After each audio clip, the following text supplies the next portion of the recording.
Hi, I'm Scott from Ramble Entertainment, and this is Stay of the Frame, Season 1, Episode 1.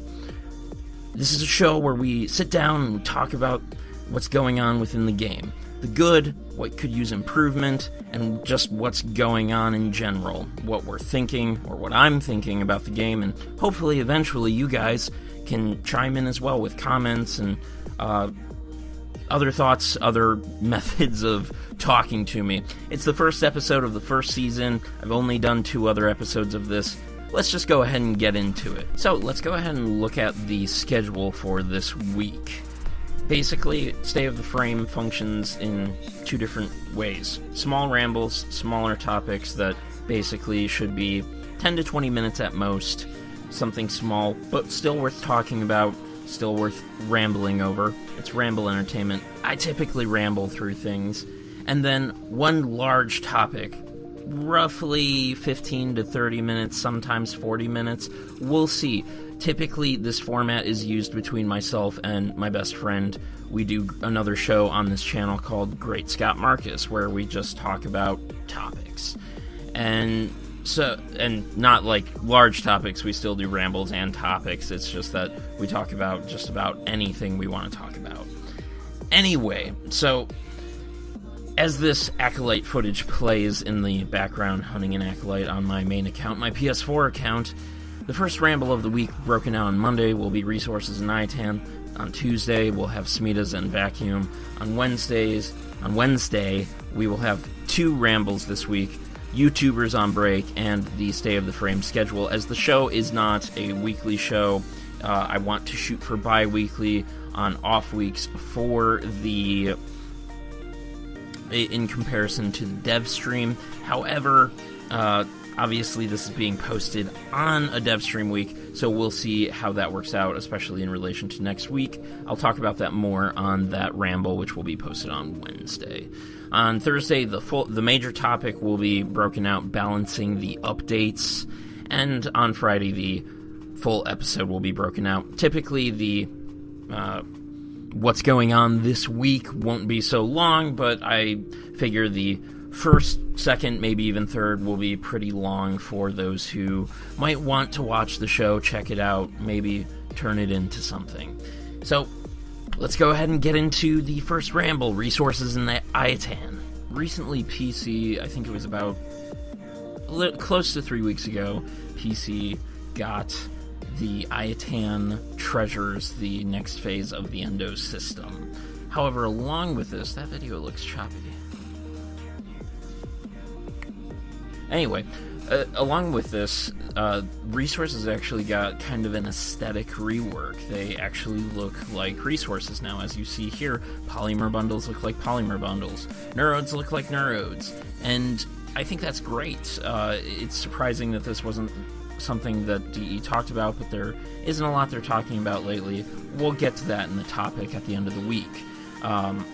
So right now, yeah, PC gets to not only play with Ayatan treasures, but they have all kinds of nice-looking resources. The resources look awesome. It's such a minor thing, resources changing their look. However, it is more of an immersive thing within the game to be like, oh, and you pick up these resources. It's not just, you go around and you pick up these tins, and supposedly inside the tins there's resources.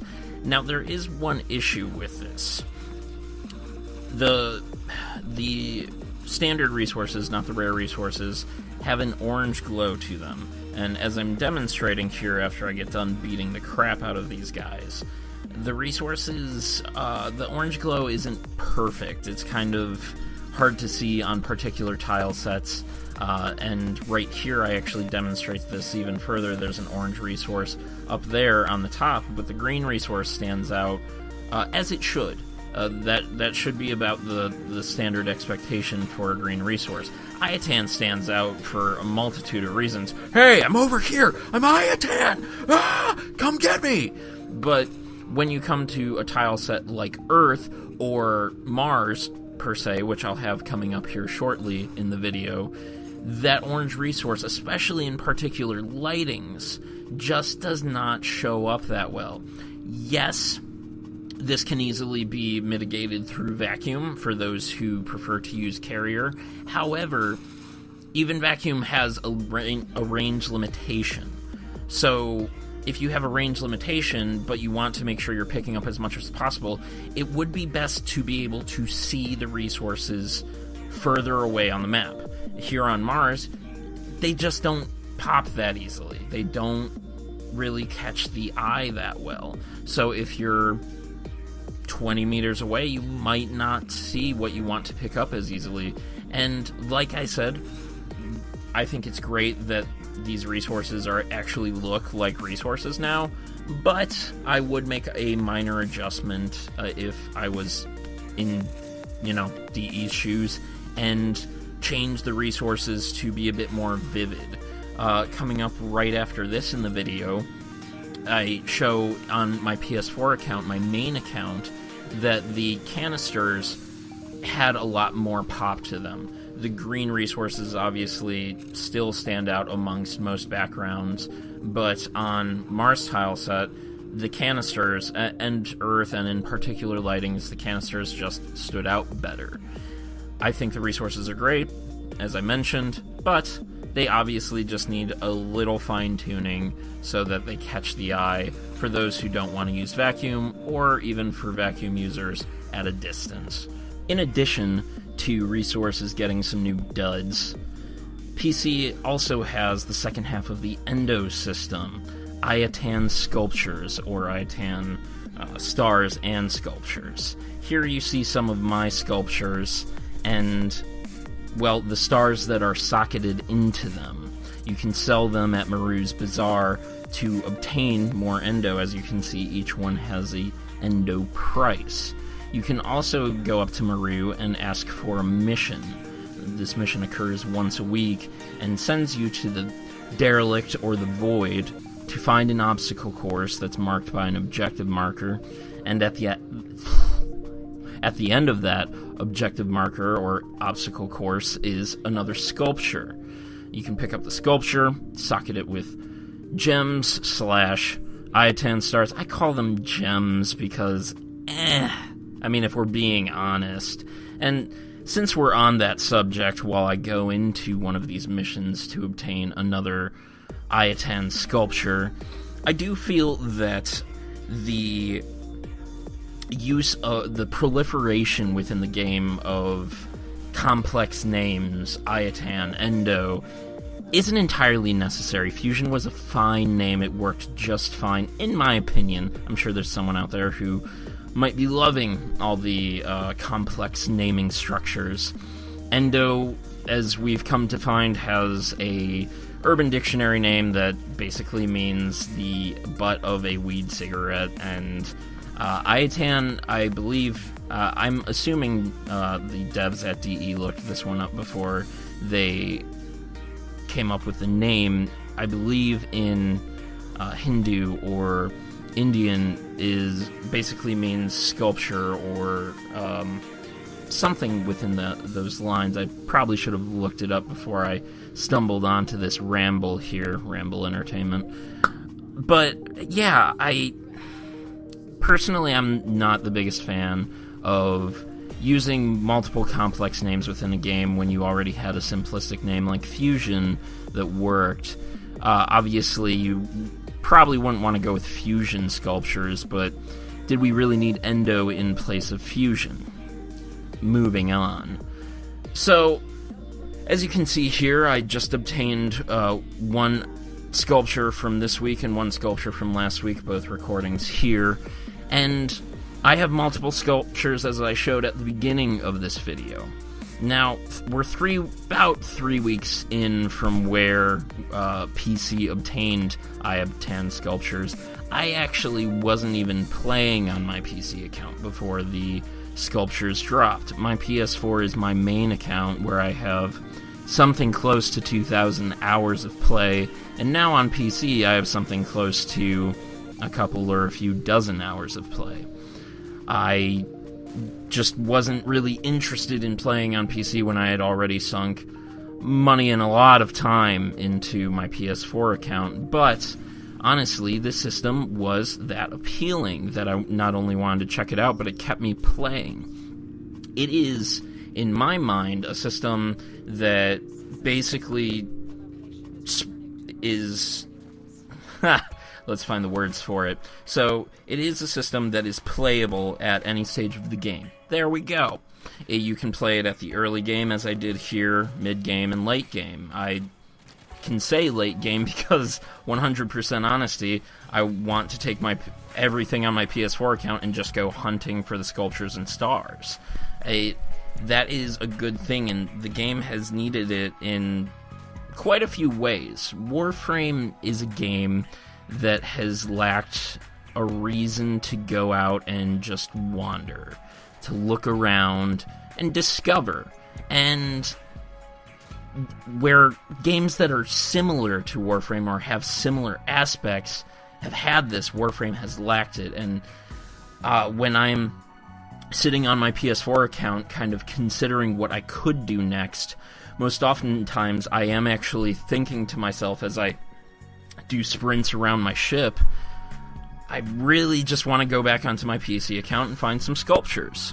So, these sculptures have actually propelled me to the point where I think I'm going to be able to play The War Within on my PC account before it comes to console, and that is my goal here now, because this is a system that is, as I mentioned, playable across multiple levels, easy, medium, hard. And, or if you want to say noob, intermediate player, veteran. So, really, what does that say about the system and in comparison to how we were farming Fusion or Endo before?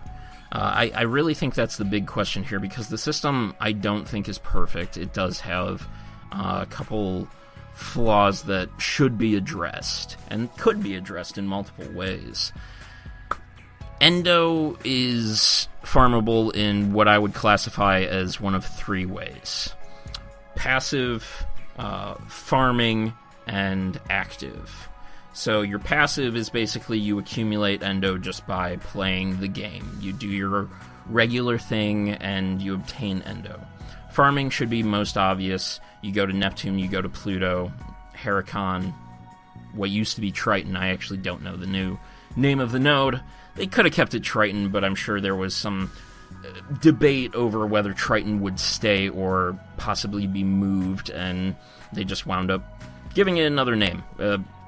God, if we could all be flies on the wall inside DE to understand or even see some of the numbers they have that we just can't imitate.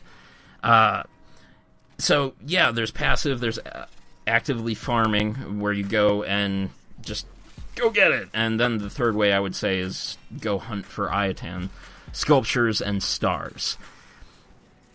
Some might argue that the sortie is a method for obtaining Endo, but I would say it is inconsistent, which invalidates it as a method for farming, because basically it would require you each season to clear your Nezha parts, clear your weapon parts, and clear your lenses, which means you're not really getting the Endo that consistently.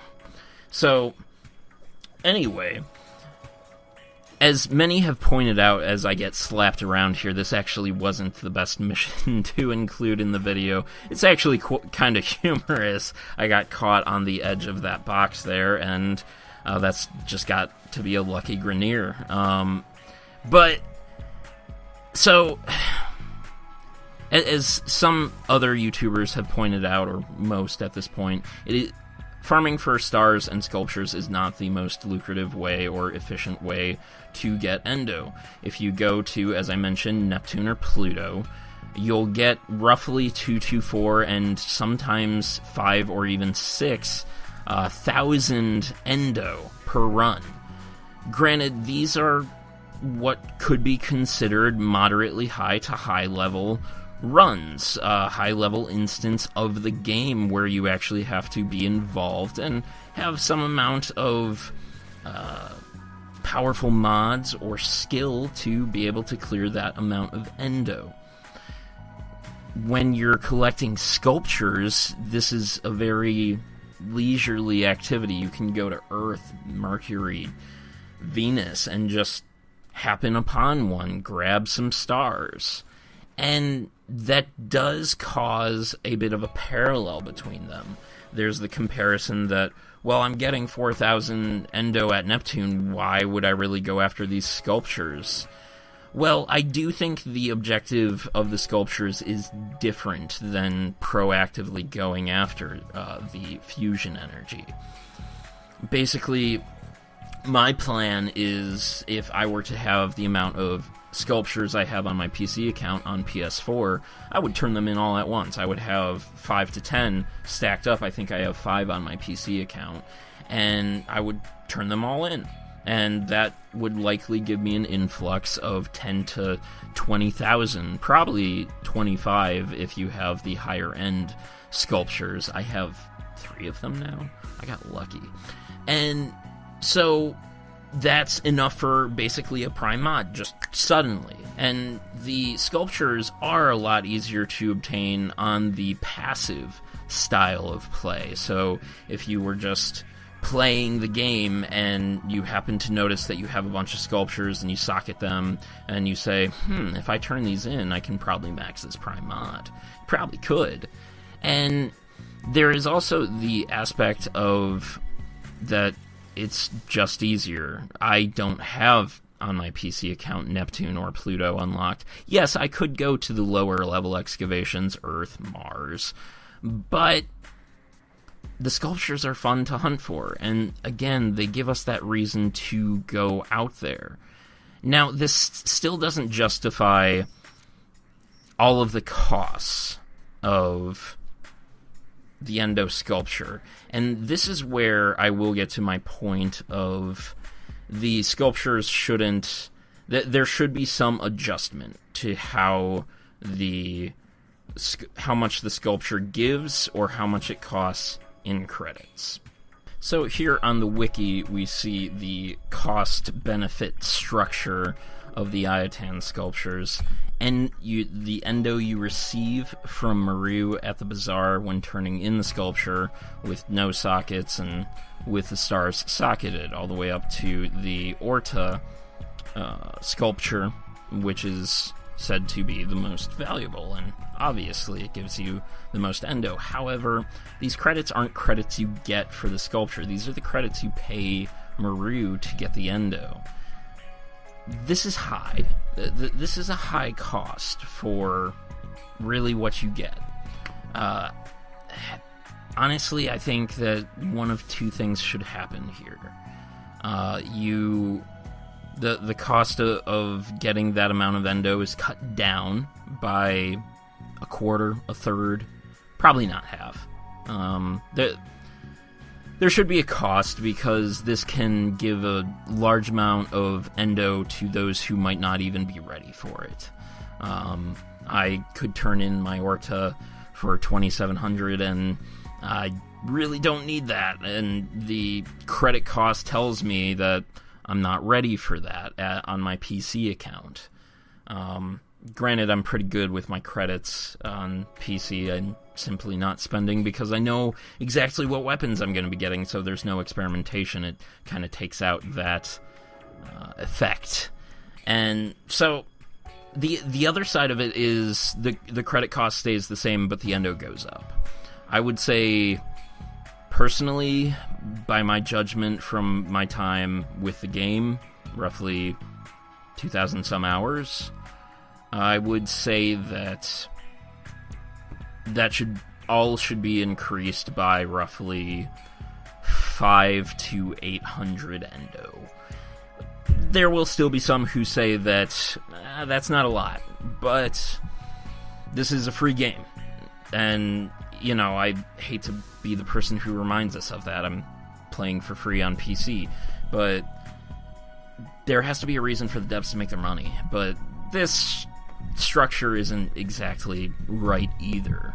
I think of the free games I've ever played, this is the one I've put the most time into, and I like to reason that it is because of how well they structure their free-to-play model. It's one of the best structures probably in the world as far as free-to-play games go, as far as what you get and what you invest.